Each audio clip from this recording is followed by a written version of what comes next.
Boa noite, meu querido irmão, minha querida irmã, seja muito bem-vindo ao nosso Momento com Deus e hoje, em especial, esse estudo bíblico que nós vamos ter nessa quarta-feira abençoada. Eu quero convidar você, antes de mais nada, a curtir esse vídeo, a não esquecer de deixar seu comentário, dúvidas, perguntas durante o estudo bíblico desta noite. Antes de nós começarmos o estudo bíblico, eu quero convidar você a cantar conosco o hino 26, Ao Deus Grandioso. Enquanto você escuta esse hino, compartilhe esse link com seus amigos para que mais pessoas possam participar desta aula de estudo bíblico hoje, nesta quarta-feira.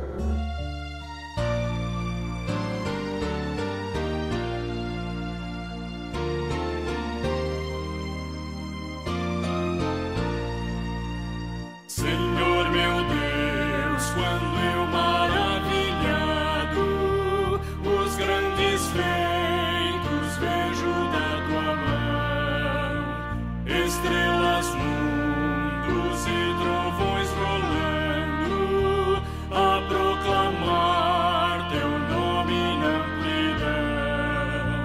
Canta minha alma então a ti, Senhor, grandioso és tu, grandioso és tu. Canta minha alma então a ti, Senhor, grandioso és tu, grandioso és tu. Quando atravesso bosques e florestas, ouvindo a brisa, pássaros cantar, ou vejo além montanhas altaneiras, o teu poder e glória proclamar. Canta minha alma então a ti, Senhor, grandioso és tu, grandioso és tu. Canta minha alma então a ti, Senhor, grandioso és tu, grandioso és tu. Quando percebo que na cruz maldita, por teu amor, Jesus morreu por mim e me livrou do jugo do pecado, ali vertendo sangue carmesim. Canta minha alma então a ti, Senhor, grandioso és tu, grandioso és tu. Canta minha alma então a ti, Senhor, grandioso és tu, grandioso és tu.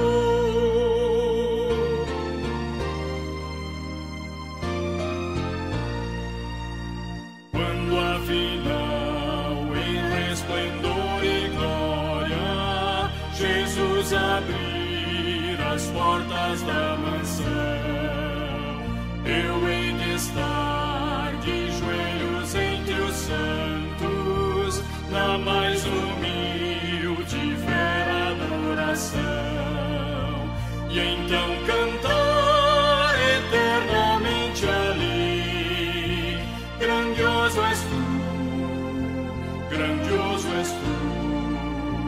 Então cantar eternamente ali, grandioso és tu, grandioso és tu.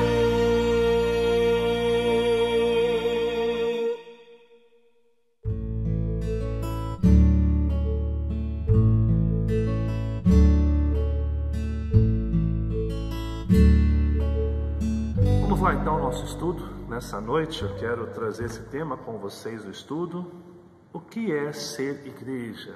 É uma questão que nós queremos levantar aqui hoje para conversar um pouquinho mais sobre o que é ser igreja. Lembra que esses estudos são propostos para os nossos amigos que têm participado das lives com a gente. Nós temos dois temas também que foram sugeridos que eu falo no final, e bons temas. Se você tem algum tema para sugerir também, quero convidar você a mandar no nosso WhatsApp, a mandar no comentário aqui hoje mesmo, tanto pelo YouTube quanto pelo Facebook, para que a gente possa estar compartilhando aí o seu tema, estudando também juntos aí, ok? Nosso tema, eu já disse, é o que é ser igreja, E a proposta do estudo bíblico de hoje é o seguinte: primeiro, repensar o que significa ser igreja de Cristo em nosso contexto prático. O que é ser igreja? O que significa para mim e para você hoje fazer parte de uma igreja?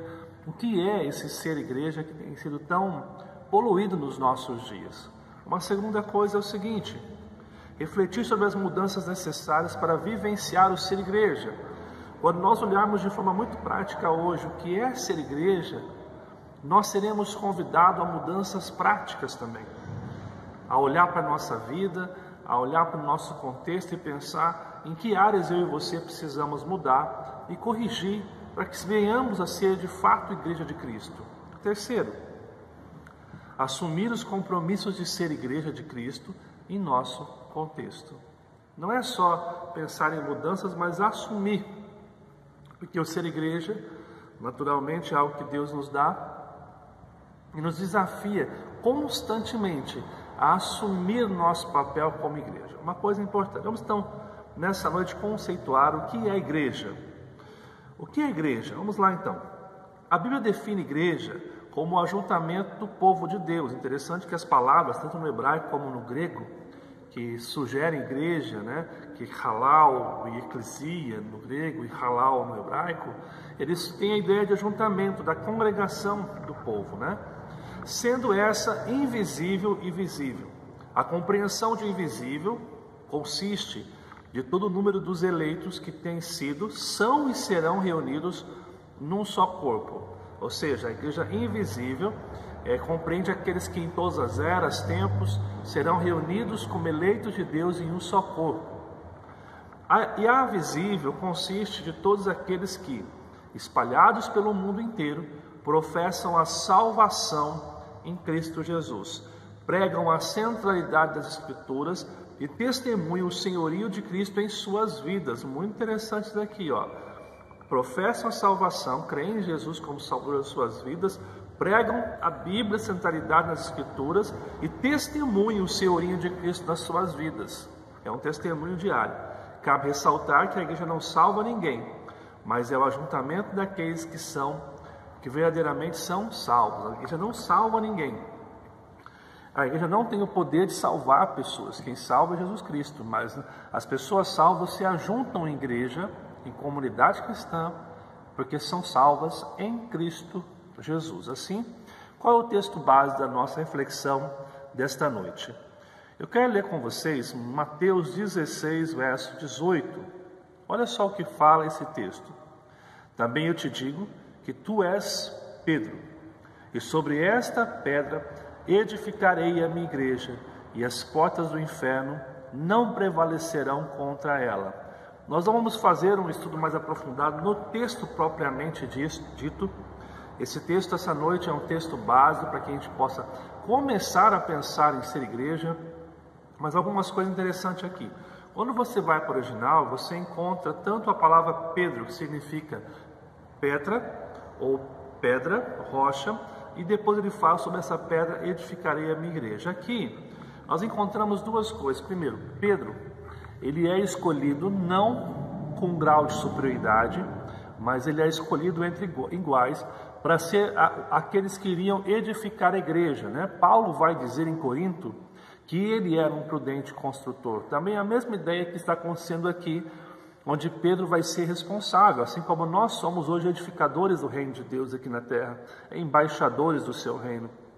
Mas quando Jesus fala sobre esta pedra edificarei a minha igreja, Jesus não está falando que a pedra fundamental da igreja seria Pedro, mas que ele próprio, a pedra angular, a pedra que foi rejeitada, ele seria o fundamento da igreja. Então, a ideia que nós temos aqui é a responsabilidade humana e o fundamento da fé. O que significa isso? Nós, como cristãos, temos uma responsabilidade de edificar a igreja do nosso Senhor. Mas o fundamento pelo qual nós edificamos a igreja não é eu, não é você, não foi Pedro, não foi Paulo. O fundamento é Jesus Cristo como Senhor. E quando nós, como cristãos, edificamos a igreja sobre o fundamento que é Cristo, as portas do inferno não prevalecerão contra ela. Ou seja, o inimigo não terá autoridade e poder contra a igreja de Cristo, certo? Pensando nesse texto aqui, pensando nessa situação, que nós temos uma responsabilidade humana, mas a pedra fundamental, aquele sobre o qual deve ser edificada a igreja de Cristo, é o Senhor Jesus, nós passamos então para a introdução à nossa temática. Olha só o que eu quero trazer de introdução nessa noite. No texto, Jesus declara que edificaria a sua igreja sobre a pedra, ou seja, Ele mesmo, né?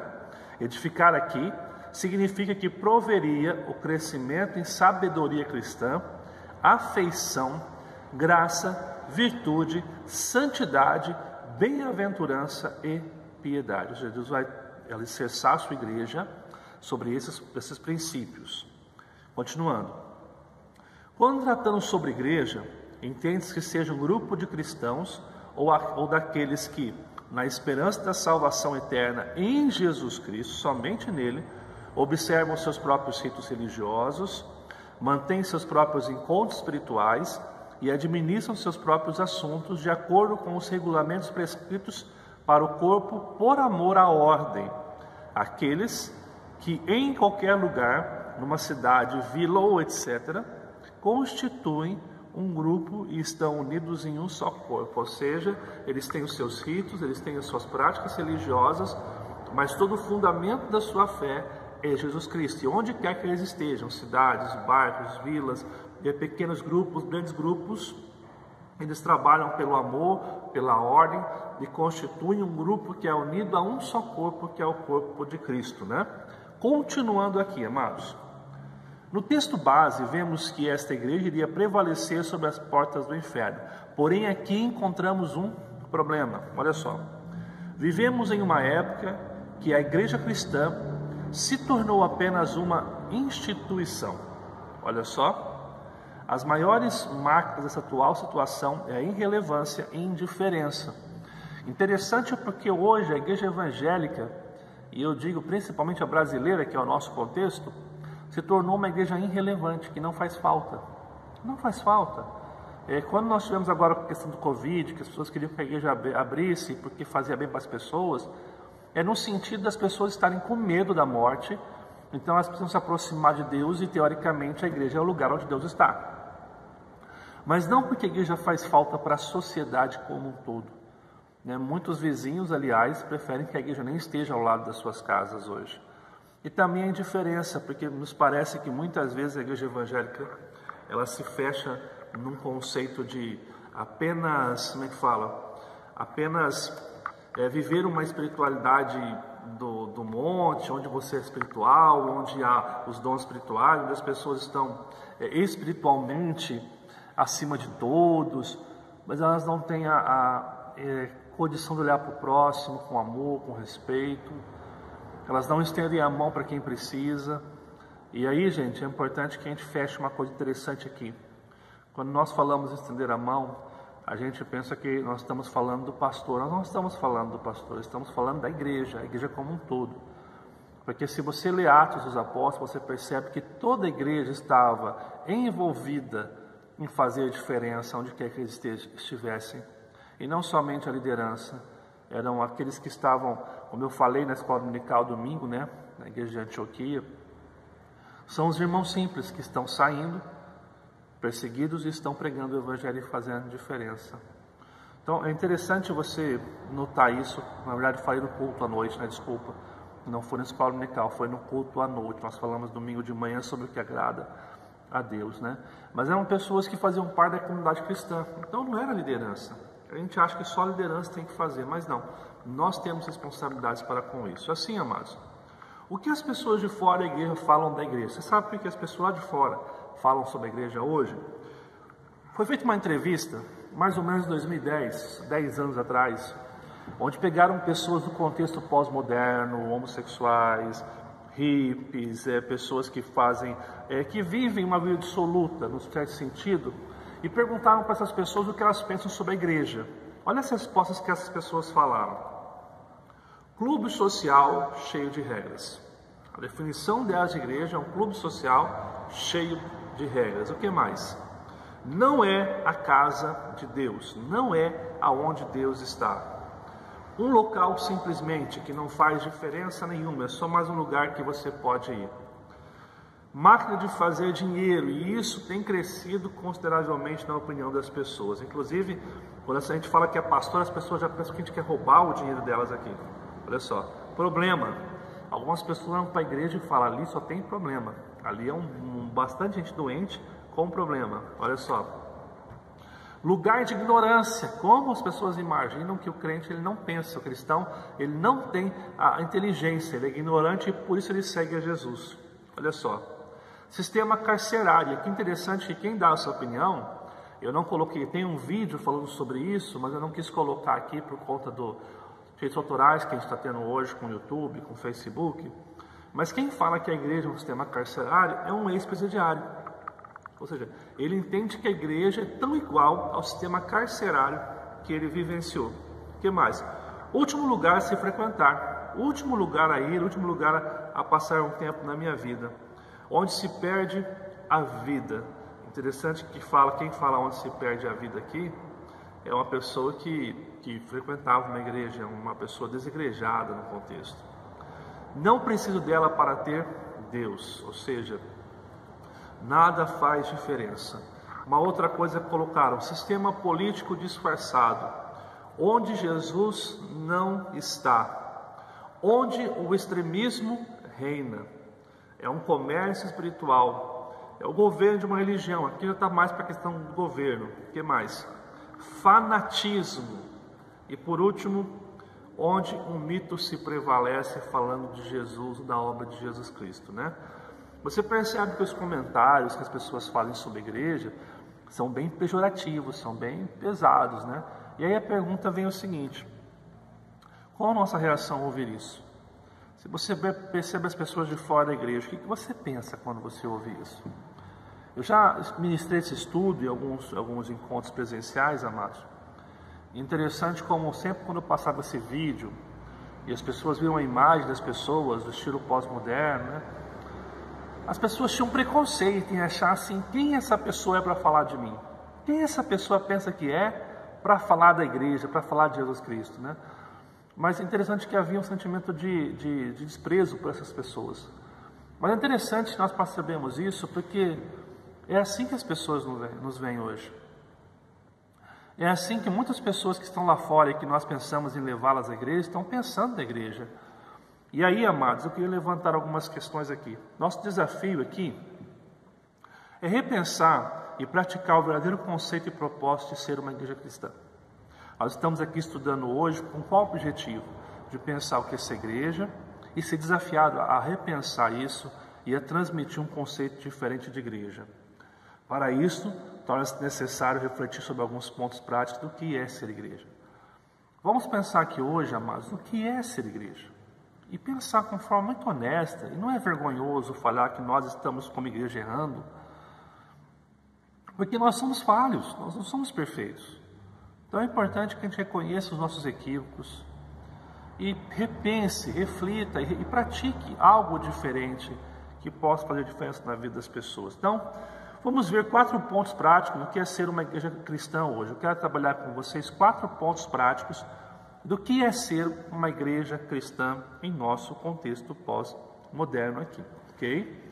Vamos lá então, passando por aqui então. O primeiro conceito do que é ser igreja pecadora. O que é ser igreja pecadora? A primeira coisa que eu quero apontar é a nossa santidade, entre aspas. Por que entre aspas? Preste bem atenção no texto que eu vou colocar aqui. Jesus contou uma parábola em Lucas 18, os versos 11 ao 12, principalmente é o que eu vou ler aqui, mas ele fala sobre o fariseu publicano. Olha o que ele fala. O fariseu, que era o símbolo da religiosidade aqui, posto em pé, orava de si para si mesmo, desta forma: ó Deus, graças te dou, porque não sou como os demais homens, roubadores, injustos e adúlteros, nem ainda como este publicano. Jejuo 2 vezes por semana e dou o dízimo de tudo quanto ganho. Lembra que semana passada, na escola dominical, quando nós refletimos sobre Isaías 58, nós citamos esse texto aqui para você. Interessante que o texto aqui, quando você volta no início dele, deixa eu só confirmar aqui aonde o texto começa, para eu não dar uma informação errada para vocês. Mas logo no início do seu texto, Lucas 18, Jesus ele propõe essa parábola a quem? Aqueles que confiavam em si mesmo. Olha só o que fala, você pode ler depois na sua casa. Olha só, ele vai estar exposto dos versos 9 ao 14, né? Mas olha o verso 9. Propôs também esta parábola, alguns se confiavam em si mesmos por se considerarem justos, e desprezavam os outros. Ou seja, a primeira coisa que Jesus aponta aqui, e no final do texto você vai ver isso, que esse fariseu religioso, ele se considerava mais santo do que os outros. Porque ele jejuava, porque ele dava o dízimo, porque ele fazia isso e isso. E ele considerava os outros como nada.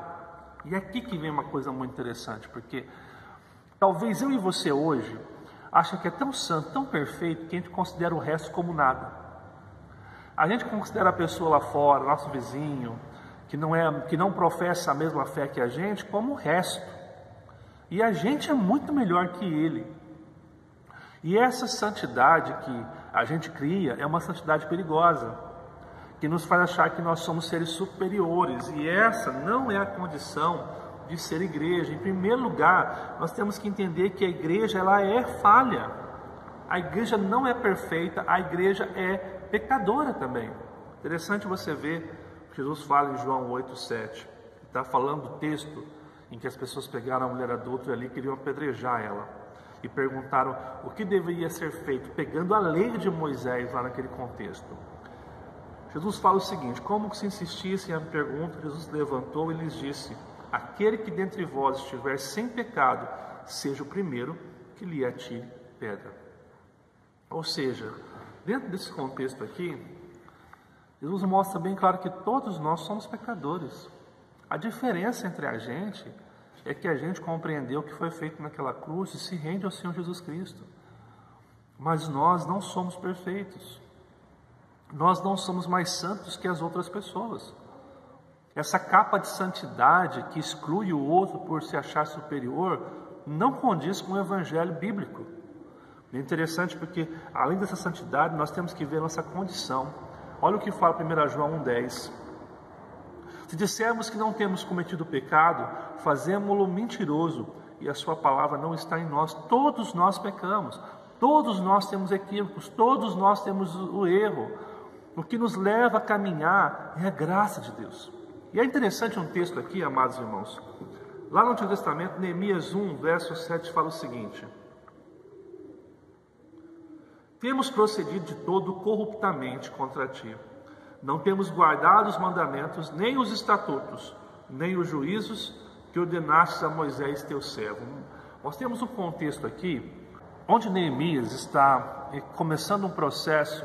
Ele acabou de saber a situação de Jerusalém, os muros caídos, as portas queimadas, a violência operando naquela região, a justiça não servindo de nada naquele contexto. E Neemias começa então a ser movido por Deus para fazer uma obra de restauração naquele lugar. Só que nesse contexto, amados irmãos, Neemias, ele começa com a sua oração. E na sua oração, ele se coloca tão igual quanto aqueles que pecaram e foram castigados com o exílio babilônico. Mesmo não tendo culpa, porque Neemias vai crescer no cativeiro babilônico, não estava entre o povo que rebelou-se contra Deus, mas ele assume a mesma condição daqueles que estavam. Ou seja, é importante como igreja nós percebemos que todos nós somos pecadores e carecemos da glória de Deus, do perdão de Deus sobre a nossa vida. E assim, dentro de ser igreja pecadora, eu entro na nossa necessidade. Olha só, Romanos 3:23, pois todos pecaram e carecem da glória de Deus. Todos nós, amados, todos nós erramos. Você não é mais santo que o teu vizinho porque você está na igreja. Você é agraciado por conhecer o poder libertador de Deus, mas nós somos todos equivocados, nós temos erros, nós precisamos olhar o outro com humildade, com graça. Assim como Deus estende sobre nós a sua graça, nós precisamos estender sobre os outros a graça de Deus. Amados irmãos, olha o que fala Gálatas 6,14, o que Paulo vai dizer: mas longe esteja de mim gloriar-me, senão na cruz do nosso Senhor Jesus Cristo, pela qual o mundo está crucificado para mim e eu para o mundo. Paulo, se tinha algo a se gloriar, era na cruz do nosso Senhor Jesus. Então não se glorie na sua santidade, como se você fosse melhor do que os outros, como se você fosse mais espiritual do que as pessoas. Amados irmãos, nós temos que ser uma igreja, em primeiro lugar, pecadora. Não no sentido de viver pecando, de ser conivente com o erro, mas no sentido de reconhecer da onde o Senhor nos tirou. Nós temos equívocos, temos erros, e é a graça de Deus que nos salva, é a graça de Deus que nos faz caminhar, é o seu amor que nos faz caminhar constantemente. Então, seja humilde diante das pessoas. Segundo ponto, ser igreja trinitária. O que significa ser isso dentro do conceito da Trindade? Primeiro, nós vemos a unidade prática dentro da Trindade. Olha o que nós encontramos aqui, amados irmãos, em 2 Coríntios 13:13. A graça do Senhor Jesus Cristo e o amor de Deus e a comunhão do Espírito Santo seja com todos vós. Aqui nós encontramos a bênção apostólica, onde o apóstolo Paulo está derramando, trazendo à igreja a bênção da Trindade. E o que significa esse texto para nós aqui? Primeiro, o texto começa com a graça do Senhor Jesus Cristo, ou seja, Jesus se entregando. Tudo que nós somos como pessoas, como igrejas, como cristãos, só é possível porque o Filho de Deus entra na história, se entrega por mim e por você, e nos faz criar novas criaturas. É o sacrifício de Cristo, por isso que Cristo é o centro da fé cristã. A fé cristã tem que ter Cristo como a sua centralidade maior. Mas ele fala sobre o amor de Deus, e aqui o que? Deus amando, porque Deus dá o seu Filho, porque Deus entrega o seu Filho para mim e para você. Interessante que a comunhão do Espírito Santo seja com todos vós, porque somente o Espírito Santo pode fazer o quê? Aplicar a obra de salvação no nosso coração, nos fazer parte de um corpo. Lembra que quando nós vemos que o Espírito Santo nos batiza, significa que o Espírito Santo nos insere a um corpo de Cristo. Se você não viu a série de mensagens, o outro consolador que falava especificamente sobre o Espírito Santo, entre no nosso canal do YouTube e assiste lá para que você possa entender o que é o batismo do Espírito Santo, o que é a unção do Espírito Santo, o que é o selo, o que é o penhor do Espírito Santo na nossa vida. O batismo do Espírito Santo significa que Deus nos insere em um só corpo. Então, o que nós encontramos na Trindade é a perfeita harmonia da unidade, porque o Deus Pai ama, o Deus Filho se entrega e o Deus Espírito Santo aplica em nós, nos fazendo receber a obra da redenção. Não existe um maior do que o outro, todos são coiguais, todos são perfeitos na mesma substância e todos são Deus. Um princípio de unidade que nós devemos buscar. Assim, vamos um pouquinho mais a fundo pensar no amor de Deus. Onde é que nós encontramos a referência ao amor de Deus na Bíblia? O João 3,16 é o texto mais extraordinário que nós encontramos, porque Deus amou o mundo de tal maneira que deu o seu Filho unigênito, para que todo aquele que nele crê não pereça, mas tenha a vida eterna. Nós temos o amor de Deus que nos faz caminhar, mas esse amor de Deus também deve ser estendido ao próximo. O mesmo amor que está sendo derramado sobre nossas vidas deve ser derramado sobre o nosso próximo, amados irmãos. Nós vemos também, nós devemos seguir a Jesus Cristo. Olha só o que fala Filipenses 2, 5-8. Tende em vós o mesmo sentimento que houve também em Cristo Jesus, a mesma essência, o mesmo propósito, pois ele, subsistindo em forma de Deus, não julgou como direito ou usurpação o ser igual a Deus. Antes, a si mesmo se esvaziou. Ele não é que ele deixou de ser Deus, mas ele não usufruiu da condição, das características, do poder de ser Deus ali. Assumindo a forma de servo, e aqui a palavra servo é escravo, ele foi servo, e tornando-se em semelhança de homens, e reconhecido em figura humana, a si mesmo se humilhou, tornando-se obediente até a morte de Cristo, a morte de cruz, desculpa. O que nós encontramos aqui? Um Deus que abre mão dos seus direitos de ser Deus. Ele abre mão para se tornar o quê? Um simples homem, para passar pelas mesmas privações que nós passamos. Ele se torna servo uns dos outros e obediente. Nós somos convidados, a Igreja de Cristo, a nos esvaziar de quem nós somos. Nós somos convidados a sermos servos uns dos outros. Nós somos convidados a servir aquele que precisa. E nós somos convidados à obediência à palavra de Deus. São um exemplo que Jesus nos dá. E a dependência do Espírito Santo também nós encontramos no contexto. Olha só o que fala João 16:13. Quando vier, porém, o Espírito da verdade, ele vos guiará a toda a verdade, porque não falará de si mesmo, mas dirá tudo o que tiver ouvido e vos anunciará as coisas que hão de vir. Ou seja, ser igreja trinitária é olhar para a Trindade perfeita, em unidade, em amor, e começar a perceber que nós devemos transmitir o amor de Deus, que nós devemos servir como Jesus serviu, nos esvaziar, ser obediente, depender do Espírito Santo. Se você não consegue perdoar, peça a Deus que te ajude, dependa do Espírito Santo para aprender a perdoar o teu próximo, para você amar o seu inimigo, para você amar aquele que convive com você na igreja. Nós somos convidados pelo Senhor Jesus a essa vida que realmente faz sentido, a essa vida que de fato transforma, que de fato muda a nossa condição em Cristo Jesus. Amados irmãos, nós precisamos buscar ao Senhor. Ser igreja, então, em primeiro lugar, é ser uma igreja pecadora que reconhece que é pequena, que tem os seus equívocos. Em segundo lugar, ser igreja trinitária, que olha para a Trindade e busca esse mesmo amor que houve em Deus, que houve os exemplos de Jesus e que depende completamente do Espírito Santo. Assim, a gente consegue ser unidos aqui, amarmos uns aos outros, a gente consegue viver para o crescimento da igreja e não só para o nosso crescimento pessoal. A gente não vai se incomodar quando as coisas não saem do nosso jeito, porque não depende, a igreja não está aqui para fazer o nosso gosto pessoal, mas para fazer aquilo que Deus quer que seja feito para a sua obra e para o seu querer. Uma terceira coisa que eu quero trazer para você hoje aqui, que é o que é ser igreja centrada. E aqui nós vamos entrar para falar sobre a palavra de Deus. A primeira coisa é a palavra e fé. Olha o que fala 2 Timóteo 3, versos 14 ao verso 17.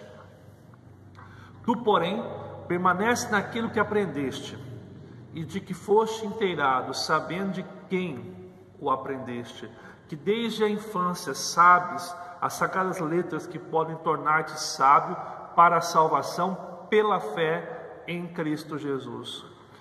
Toda a Escritura é inspirada por Deus e útil para o ensino, para a repreensão, para a correção, para a educação à justiça, a fim de que o homem de Deus seja perfeito e perfeitamente habilitado para toda boa obra. O que significa isso? Nós devemos ter a nossa base de fé, a palavra de Deus. Quando aqui Paulo escreve a Timóteo, ele está falando, lembra de quem você aprendeu. E aqui Paulo está citando a mãe e a avó de Timóteo que ensinaram as Escrituras Sagradas. Diz que essa Escritura vai nos tornar capaz, sábio para a salvação pela fé em Cristo Jesus. É a Escritura que vai nos revelar quem Jesus é. Por isso que a nossa fé não pode ser baseada em sentimentos, em experiências. A nossa fé tem que ser na Escritura, nas Sagradas Escrituras e somente nela. A sua base de fé, a sua base doutrinária, a sua base de vida tem que ser o que a palavra diz, como absoluto maior da sua história. Você não pode seguir outra coisa a não ser a palavra de Deus, que nos inspira e que nos motiva. Assim, prossigamos aqui a palavra como fé, mas também a palavra e proteção. Olha o que fala o Salmo 119, dos versos 1 ao verso 8. Bem-aventurados os irrepreensíveis no seu caminho, que andam na lei do Senhor. Bem-aventurados que guardam as suas prescrições e o buscam de todo o coração. Não praticam iniquidade e não andam nos seus caminhos. Tu ordenaste os teus mandamentos para que cumpramos a risca. Tomara sejam firmes os meus passos para que eu observe os teus preceitos. Continua. Então, não terei de que me envergonhar quando considerar em todos os teus mandamentos. Render-te-ei graças com integridade de coração, quando tiver aprendido os teus retos juízos. Cumprirei os teus decretos, não me desampares jamais. Todo o Salmo 119 ele é uma exposição clara do amor às Escrituras. mas especificamente essa porção que nós lemos aqui, está falando de como a palavra nos protege para vivermos a vontade de Deus. Quando nós não seguimos a palavra, nós começamos a seguir a nossa vontade, o nosso eu, os nossos achismos, os nossos sentimentos, as nossas emoções, e a gente começa a caminhar por caminhos que não são os caminhos do nosso Senhor e Salvador Jesus Cristo. Por isso a palavra, ele é um instrumento sim de proteção para a nossa vida, para a nossa história. A palavra como libertação. Olha o que fala João, capítulo 8, verso 31 e 32.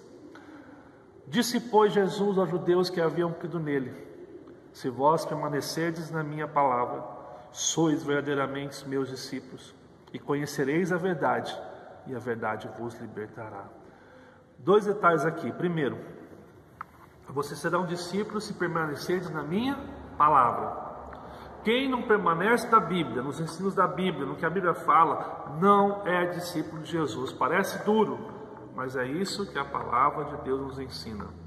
Muitas pessoas estão hoje criando uma fé cristã por revelações, por visões, porque o cara foi divinamente levado para o inferno, divinamente levado para o céu, porque o cara tem a capacidade de inventar demônio que a Bíblia não diz, e uma batalha espiritual que territorial, que a própria palavra de Deus não diz, e as pessoas baseiam sua fé no que é revelação humana, no que é sonho, no que é visão, e não na Escritura. O que nos liberta é o quê? Se permaneceis na minha palavra, sois verdadeiramente meus discípulos, e conhecereis a verdade revelada nas Escrituras, e o quê? E a verdade vos libertará. Vos libertará. Lembrando que Jesus fala isso para judeus que confiavam demais nas tradições humanas. Amados irmãos, esses homens que estavam no contexto do capítulo 8 aqui, eram homens que se consideravam muito melhores do que os outros, que simplesmente por ter uma tradição achavam que estavam acima dos outros. Jesus fala: se vocês não guardarem a minha palavra, vocês não são meus discípulos. Conhecereis a verdade, e a verdade vos libertará. Amado irmão, desafio você a pegar todas as suas práticas religiosas e ver se a Bíblia condiz com elas. Mas seja honesto em estudar. Não vai forçar texto bíblico, não. Pega a Bíblia aqui, meu amado. Pega a Bíblia e vê se o que você está fazendo no teu dia a dia está de acordo com ela. Suas palavras, ações, atitudes, comportamento, vê se está de acordo com a palavra de Deus. Somente a palavra, ela é a libertação na nossa vida. Uma outra coisa, a palavra é vida. Olha o desafio que nós temos em 2 Coríntios 3, verso 1 e verso 3. Começamos, porventura, outra vez a recomendar-nos a nós mesmos? Ou temos necessidade, como alguns, de cartas de recomendação para vós outros, ou de vós? Aqui o contexto é porque haviam falsos profetas, falsos crentes, que vinham à comunidade com ele trazendo um monte de heresia, um monte de besteira, mas que tinham umas cartas de recomendação como se fossem pessoas com caráter, pessoas espirituais. Olha o que Paulo fala: vós sois a nossa carta, escrita em nosso coração, conhecida e lida por todos os homens, estando já manifestos como carta de Cristo, produzida pelo nosso ministério, escrita não com tinta, mas pelo Espírito de Deus vivente, não em tábuas de pedra, mas em tábuas de carne, isto é, nos corações. Sabe o que Paulo está falando aqui? O comportamento de vocês reflete a verdadeira fé. Vocês não precisam de carta de recomendação. A vida de vocês, o comportamento de vocês é a melhor carta de recomendação de que você pertence a Cristo, de que você é um discípulo de Jesus. Por isso que ser igreja é ser igreja centrada na palavra, não nas emoções, não nas revelações, não nos sonhos, não em livros de autoajuda e livros de espiritualidade que mais exaltam Satanás como o demônio mais poderoso de todas as coisas, que todo mundo tem que fazer isso, mas não são conceitos bíblicos, não são conceitos que a palavra nos traz, e por falta de conhecimento as pessoas se perdem. E detalhe, não gostam que a gente fala isso. Sabe por quê? Porque se incomodam, porque se acham mais espirituais. Porque esses falsos teólogos, falsos profetas, estão criando uma geração que se acha mais espiritual do que os outros. A palavra é que deve ser nossa regra de fé e prática. É a palavra que protege da mentira, do pecado. É a palavra que nos liberta. E é a palavra que deve reger nossa vida. Se a nossa vida não estiver de acordo com a palavra, se não estivermos centrados na palavra, nós não seremos igreja de Cristo Jesus.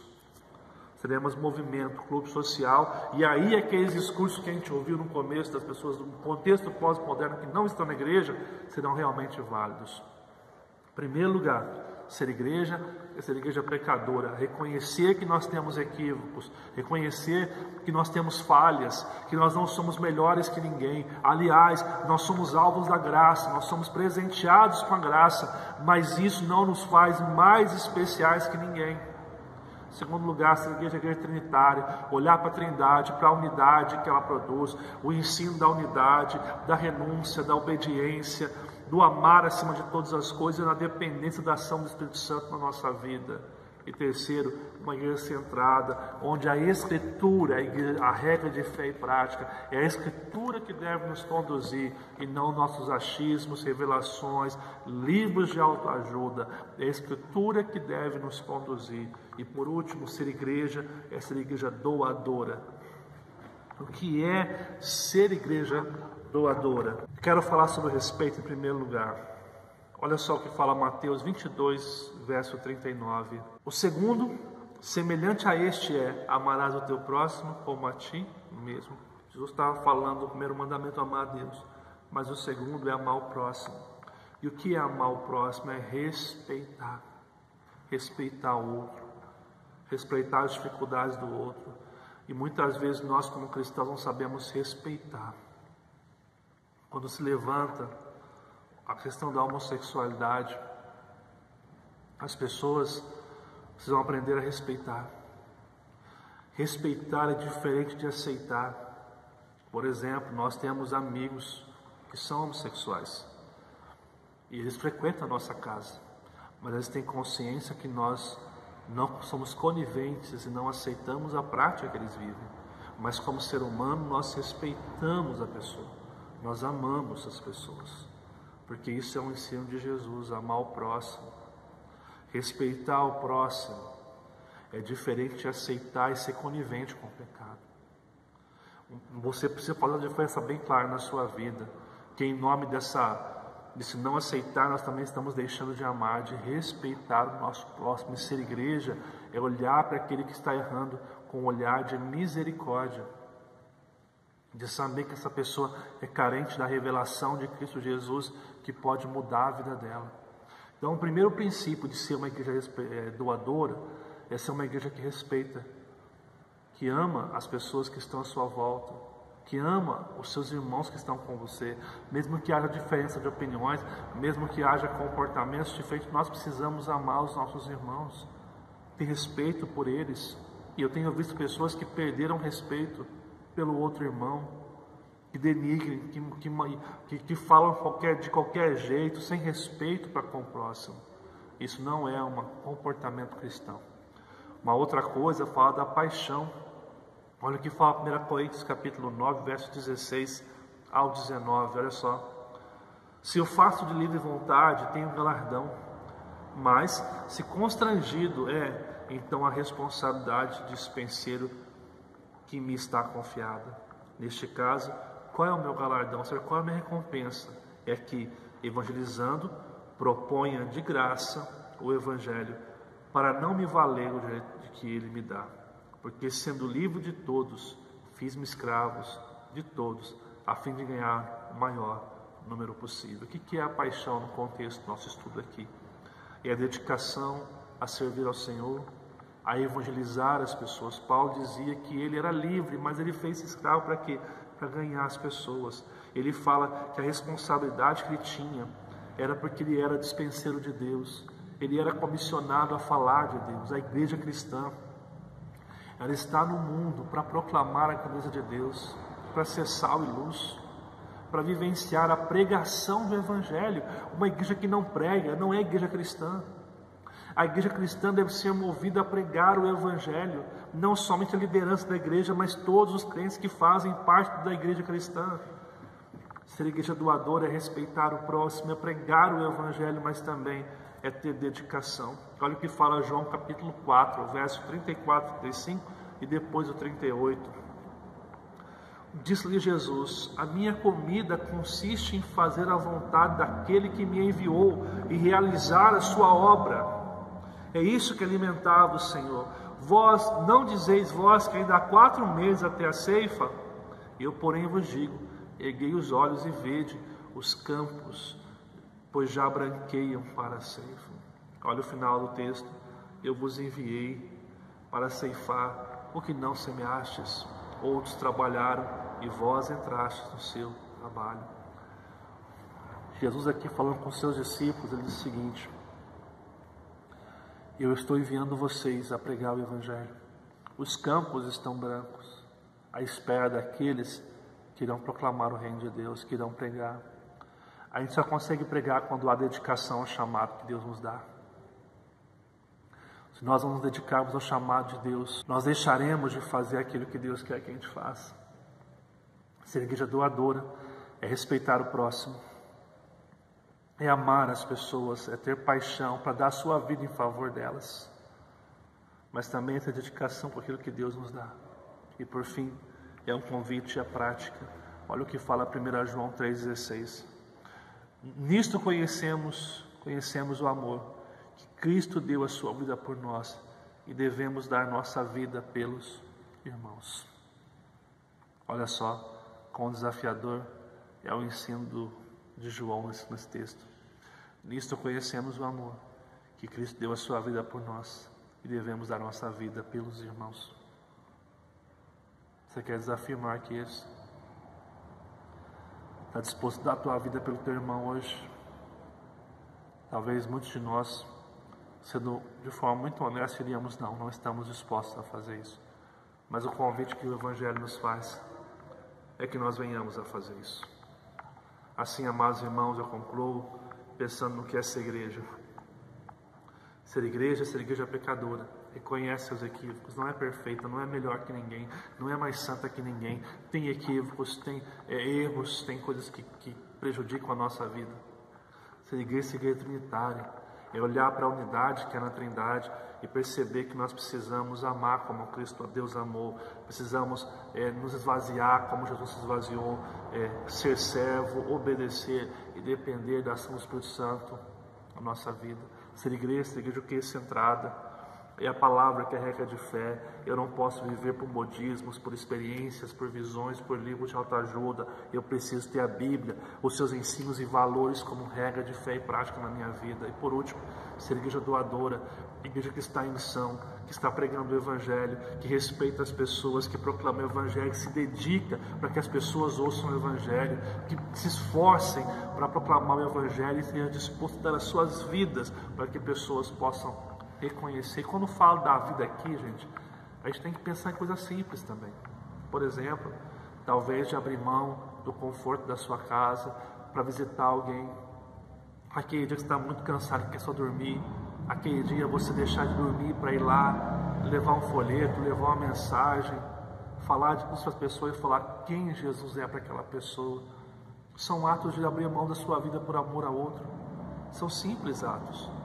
Nós podemos resumir tudo isso, amados, na seguinte declaração: o que é ser igreja?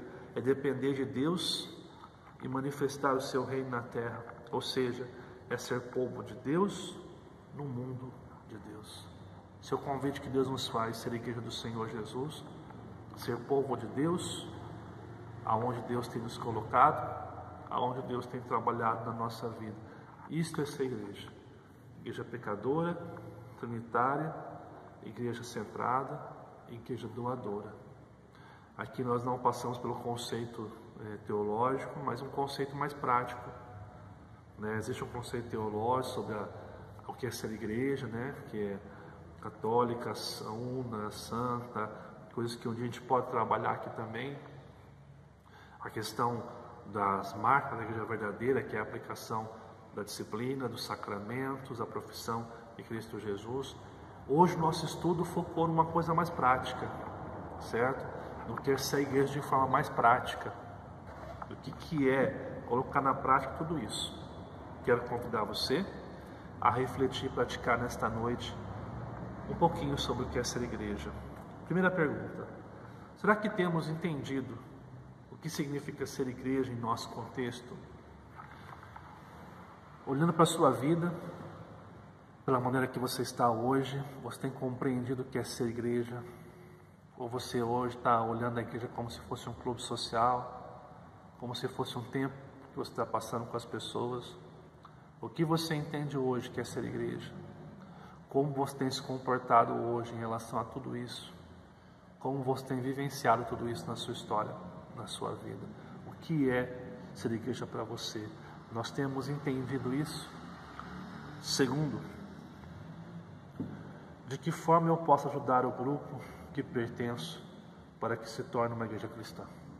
Qual a contribuição eu posso dar para o grupo que eu frequento hoje, para a igreja que eu estou hoje, para que a nossa igreja, nosso grupo cristão, de fato, seja uma verdadeira igreja cristã na cidade de Cruzeiro que nós estamos? Como nós podemos colaborar com o corpo, como nós podemos colaborar com os irmãos, para que sejamos de fato mesmo, uma igreja cristã que teme a Deus e guarda os seus mandamentos. Por último, até que ponto você estaria disposto a fazer para se tornar uma igreja, um discípulo de Deus em sua cidade? Até que ponto você vai renunciar, até que ponto está disposto a renunciar para ser uma igreja cristã, para ser de fato o que Deus espera de cada um de nós? Amados irmãos, nós precisamos repensar seriamente o que é ser igreja. Nós precisamos repensar o que significa vivenciar os valores e princípios do reino de Deus, sendo uma igreja pecadora, uma igreja trinitária, uma igreja centrada e uma igreja doadora. De forma muito prática, nós trouxemos aqui hoje para você. Que Deus possa abençoar a sua vida, que Deus possa levar você a de fato ser uma igreja. Nós vamos orar ao Senhor neste momento, para que Deus nos abençoe nesta noite de estudo bíblico. Quero agradecer a você que está participando com a gente, sempre é um prazer, os irmãos de fora aí, que sempre participam com a gente. Que Deus abençoe muito a vida de vocês, que esse tempo possa ser um tempo que Deus nos dá para aprender. Quero convidar você a orar neste momento, para a glória e honra do nosso Senhor Jesus Cristo. Amado Deus e bondoso Pai, nós louvamos porque o Senhor é o Deus poderoso que tem feito nova todas as coisas. E nós reconhecemos que muitas vezes, como igreja, nós temos negligenciado o ser igreja. Por isso pedimos ao Senhor que nesta noite o Senhor nos inspire, que o Teu Espírito Santo nos incomode a viver o que é ser igreja. Que nós possamos, ó Deus e Pai, de fato, olhar para dentro de nós e perceber os nossos equívocos, que somos pecadores, não somos melhores que ninguém. Que possamos olhar para a Trindade, Pai, e seguir o exemplo de amor, de renúncia, de doação, de obediência, de dependência do Teu Espírito Santo. Que nós possamos ser centrados somente na Palavra de Deus, não em experiências, modismos, revelações, visões, mas na Escritura Sagrada que o Senhor nos deu. A Palavra de Deus que nos ensina acerca de Deus e o que o Senhor espera de nós. Que o Senhor, Pai, em nome de Jesus, nos faça ser uma igreja doadora, que respeita as pessoas, que está disposta a morrer para que pessoas conheçam o Senhor, abrir mão do conforto, daquilo que nós achamos primordial, para servir aqueles que precisam. Que nós tenhamos a dedicação que vem do alto, para cumprir os Teus preceitos e valores. Que nós possamos, em nome de Jesus, fazer diferença em nossa cidade, Cruzeiro, e os irmãos que na sua cidade possam fazer diferença. Que nós sejamos cristãos que fazem parte da sua igreja, visível, mas que temos colaborado para o crescimento da igreja. Abençoe os nossos irmãos que aqui estão. Abençoe aqueles que se encontram enfermos, que o Senhor possa visitá-los, cuidá-los. Oramos pela família da Tami, oramos pela família do Eli, pela dona Mirtes. Pedimos, ó Pai, rogamos que o Senhor intervenha, Pai, com teu poder e com a tua graça. Oramos pela família da Ariane também, Pai, que o Senhor possa cuidar de seu esposo nessa recuperação do Covid. Pedimos, ó Deus e Pai, que a tua vontade se cumpra no coração de cada um deles. Obrigado, ó Pai, porque o Senhor é Deus fiel, que tem cuidado de cada um de nós. Obrigado porque o Senhor é poderoso para fazer infinitamente mais do que pedimos ou pensamos. E é ao Senhor que nós oramos e entregamos a nossa vida nesse momento, para que o Senhor faça nova todas as coisas, para que o Senhor restaure a igreja, o teu povo. Nos abençoe, Pai. Cuida daqueles, ó Pai, que estão nessa noite lutados, que perderam seus entes queridos. Que o consolo que vem do alto, a provisão que vem de Deus, seja com a vida de todos eles. Nós não entendemos muitas vezes os seus caminhos, mas confiamos no seu cuidado, confiamos na sua proteção. Que o Senhor nos abençoe, em nome de Jesus, Pai. Amém e amém. Que Deus abençoe grandemente a sua vida. Espero que você tenha gostado desse estudo que nós estamos propondo, que é o estudo mais prático da Palavra de Deus, né? Nós temos 2 temas aí que foram sugeridos pelos irmãos, né? O Léo sugeriu um estudo sobre os atributos de Deus, nosso irmão Marco, lá de Londrina, sobre o louvor antes da criação. Nós estamos já preparando esses estudos para que você possa estudar. E é importante que, se você tem algum tema que você quer conversar, você fica à vontade para mandar nos comentários aqui, para que a gente possa preparar um estudo com aquilo que você quer aprender, com o que você quer ouvir, sobre algo que você tem dúvida na fé cristã. Essas quartas-feiras vão ser exclusivas para nos ensinar e para nos ajudar a aprender mais de Deus. Então, fique à vontade para mandar a sua sugestão de tema, tá? Você pode mandar aqui pelo Facebook, pelo YouTube nos comentários, tá? E você pode também mandar no meu celular, que é 12981 683681. Você pode mandar no WhatsApp: pastor, eu queria ouvir sobre tal tema, eu tenho dúvidas sobre isso, para que a gente possa conversar e de forma muito prática aqui aplicar isso na nossa vida, ok? Que Deus abençoe sua vida. Não se esquece, se você está assistindo pelo nosso Facebook aqui, não esquece de curtir nossa página e de pôr para seguir. Nós queremos crescer esse número de pessoas que estão participando com a gente. Se você está vendo pelo YouTube, não se esquece de se inscrever, gente. Nós estamos querendo chegar aos 200 inscritos, tá? Faltam só 25 para chegar lá. Então confio aí em você, não vai custar nada. Curte lá, se inscreve no canal. Não esquece de notificar os sininhos, né? Para que você seja notificado de novo vídeo. E sobre esse vídeo, curte, faz comentário e compartilha. Isso vai ser positivo. Que Deus abençoe nossa noite, que Deus abençoe o nosso restante de semana, e na sexta-feira nós estamos de novo com a nossa live às 8 horas da noite. Que Deus abençoe, um forte abraço a todos.